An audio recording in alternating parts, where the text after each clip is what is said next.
Salve! Bem-vindos a mais um vídeo! Vamos comentar hoje então sobre os top 5 maiores mitos dos investimentos em renda variável. Eu quero trazer para vocês então os maiores mitos que são ditos no mundo dos investimentos sem o mínimo de questionamento. Sabe aquele tal do efeito manada? Então, aqui isso se aplica muito bem. Apenas se repete o que um diz, aí o outro diz a mesma coisa e vai assim por diante, até que aquele algo, aquela fala se torna um senso comum. Bora então quebrar com esses mitos do mundo dos investimentos.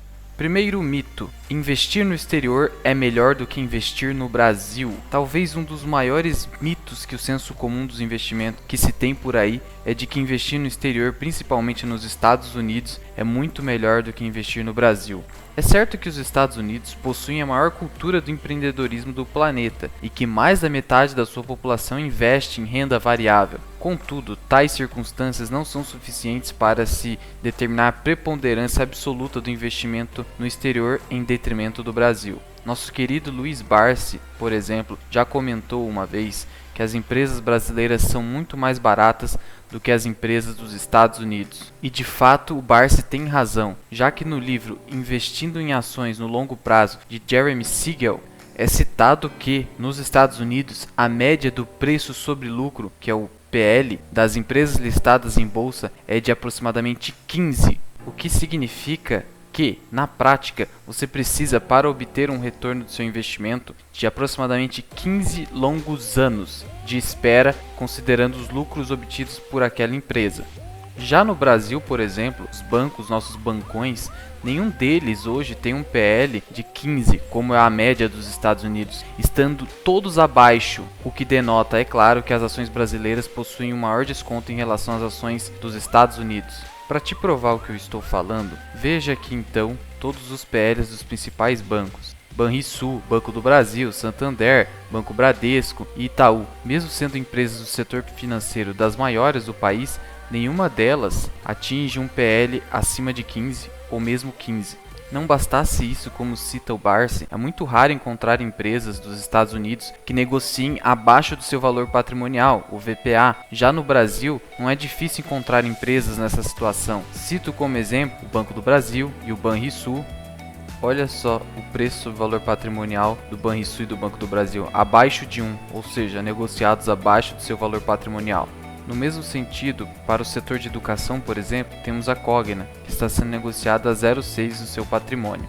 Dessa maneira, se você segue uma filosofia de comprar ações de empresas baratas e subvalorizadas, o que lhe dá uma margem de segurança ótima, ou seja, a filosofia do Deep Value Investing, então a verdade é que o Brasil é a melhor opção de investimento em ações do que as ações dos Estados Unidos. Você poderia então me questionar: mas Luan, as empresas dos Estados Unidos são melhores que as empresas do Brasil. Assim, numa perspectiva qualitativa e não meramente quantitativa do Deep Value Investing, teríamos então que é melhor investir no exterior. Contudo, não podemos tomar essa afirmação como uma verdade absoluta. Eu acho difícil, por exemplo, que uma empresa pagadora de dividendos dos Estados Unidos remunere mais do que a Taesa nos últimos anos ou nos últimos 12 meses, que teve um dividend yield acima de 10%. Além disso, esse endesamento dos Estados Unidos e das suas empresas não leva em consideração as inúmeras falhas que existem naquele país, como quando ocorreu a quebra, a falência do centenário banco Lehman Brothers, que era o maior banco dos Estados Unidos, foi fundado em 1850 e mesmo assim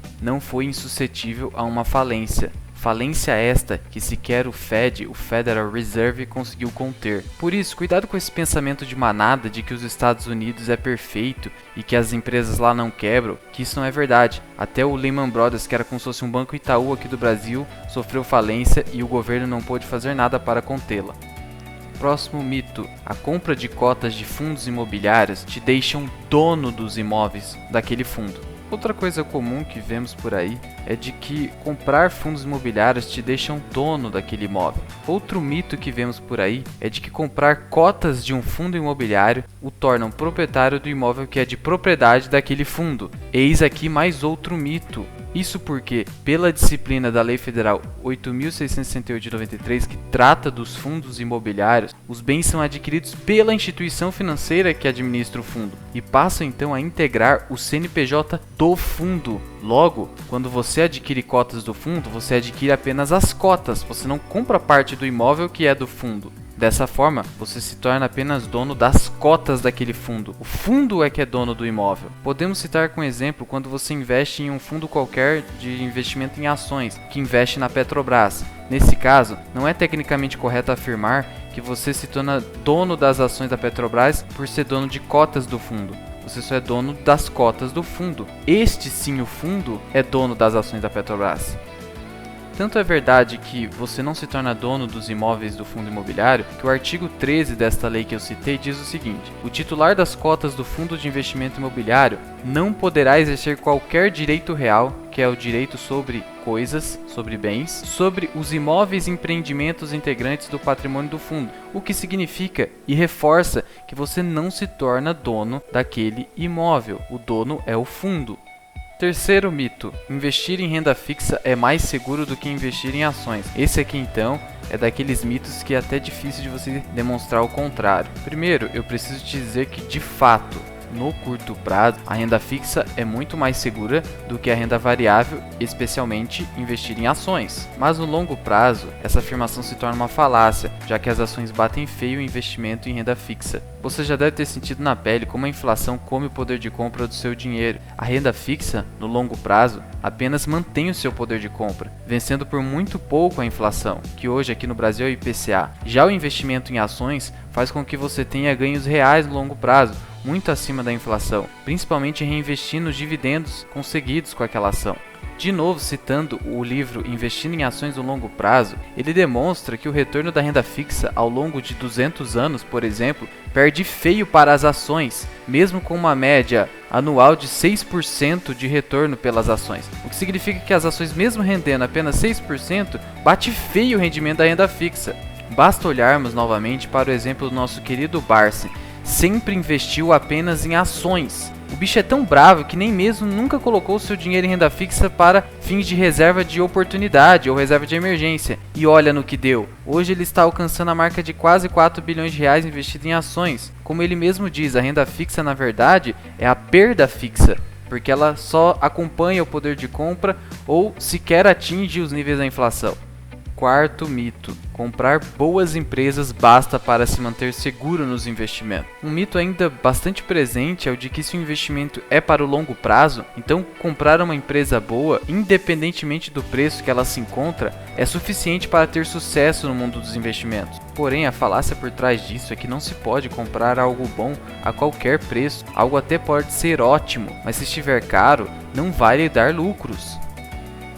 Exemplificando, temos a Magalu, por exemplo. Ninguém nega que ela é uma empresa boa, que dá bons lucros e tem um alto crescimento ao longo dos anos, dos últimos anos principalmente, de 2015 para cá. Contudo, o PL dela está em torno de 212, o que significa que são mais de 200 anos para você obter o retorno do seu investimento, algo assim totalmente desarrazoado.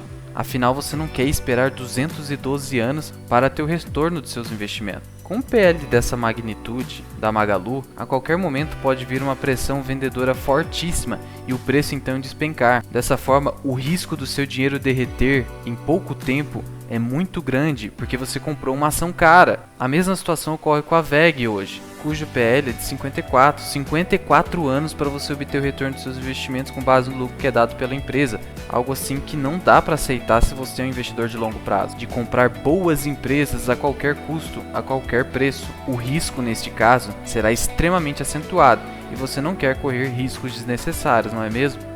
Um quinto mito que corre por aí é de que diversificar bastante é a chave para você sair bem no mercado financeiro. Para muitos, diversificar é a panaceia para os seus problemas nos investimentos. Esse é outro mito muito presente aí quando se fala em investir no mercado financeiro. É claro que é preciso diversificar um pouco do seu dinheiro, pois os riscos de concentrar toda a sua grana em apenas um investimento são bastante grandes. Isso é inegável. O problema está então na diversificação excessiva, quando por exemplo você tem apenas 50 mil reais e divide esse dinheiro em 20 ou mais ações. Neste caso, você estará pulverizando demais o seu risco e logo a sua rentabilidade. Sobre esse excesso de diversificação, o maior investidor de todos os tempos, Warren Buffett, fala que ela é uma proteção contra a ignorância, não fazendo sentido para quem sabe o que está fazendo diversificar esse tanto, a ponto de, por exemplo, praticamente replicar um índice. Para o maior investidor de todos os tempos, a diversificação excessiva é para quem não sabe o que está fazendo. Warren Buffett, ao revés, ele é partidário de investimento com foco,